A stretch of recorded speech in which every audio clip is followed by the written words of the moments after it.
So we're here with Gregg Weiss of MasterCard. Man, you crushed it. You crushed it during our panel discussion, and I thank you. I thank you from the bottom of my heart, because you didn't just preach humanity, you didn't just preach engagement, you didn't just preach being different, you didn't just preach going the next step. You did it, and what a beautiful way you articulated it. I thank you. I thank you. It was really, really well done. So that being said, talk to me about the message that you wanted to convey by doing what you did. I don't want to say stunt, because stunt cheapens it. It was a demonstration, perhaps. Maybe you could talk about the demonstration and explain it. Go. Sure. So Priceless Surprises is definitely a space that we're putting a lot of energy into, right? And everyone knows, Priceless and MasterCard, and we have tremendous equity in that, and that continues to propel the way that we engage with customers, cardholders, and even prospects. And Surprises is such a nice layer onto Priceless. If you think about priceless moments in your life, it's like many of them are tied to a surprise. Like your kid brings home a report card with great grades. You find out you're having a baby. You propose.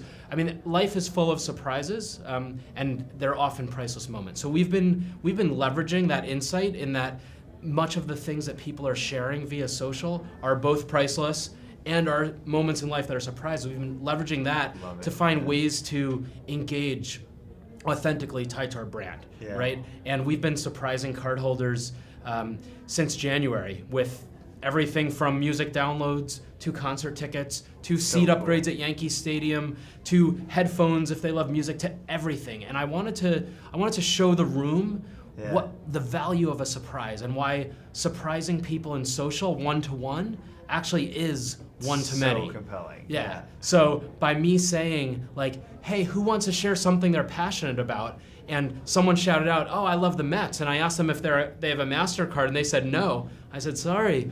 Someone else said, I love the Yankees. I said, do you have a MasterCard? They said, yeah. They showed me the card. Boom, we've got a surprise for them. And then I just said to the other side of the room, hey, do you have a MasterCard? Show it to me. She did. So I wanted to demonstrate in the room at the Westchester Digital Summit a little demonstration on what Twitter's all about with surprises. So it's like, we always say priceless experiences are best when shared.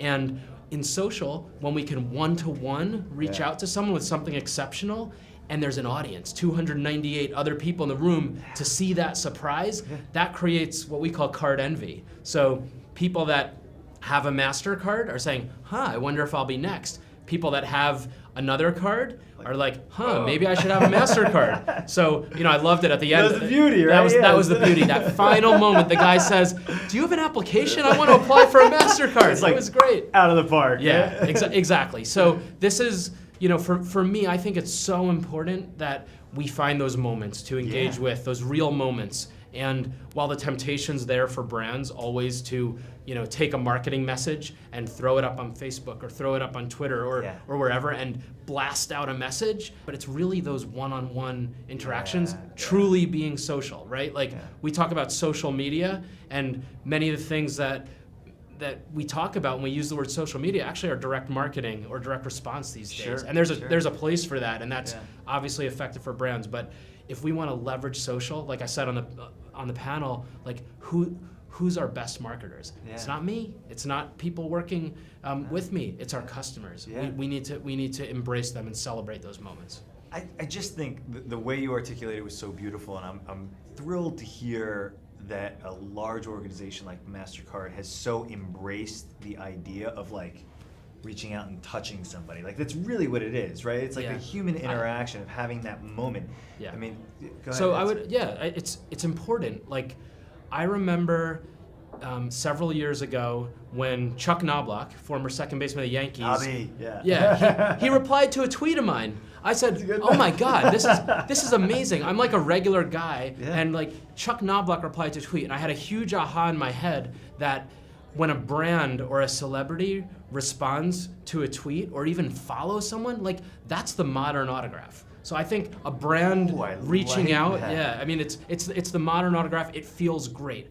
when a brand ignores a customer, That's the it worst. feels terrible. Yeah. Like you have car companies, I'm not even gonna name them, that are ignoring tweets from people saying they love to drive the car.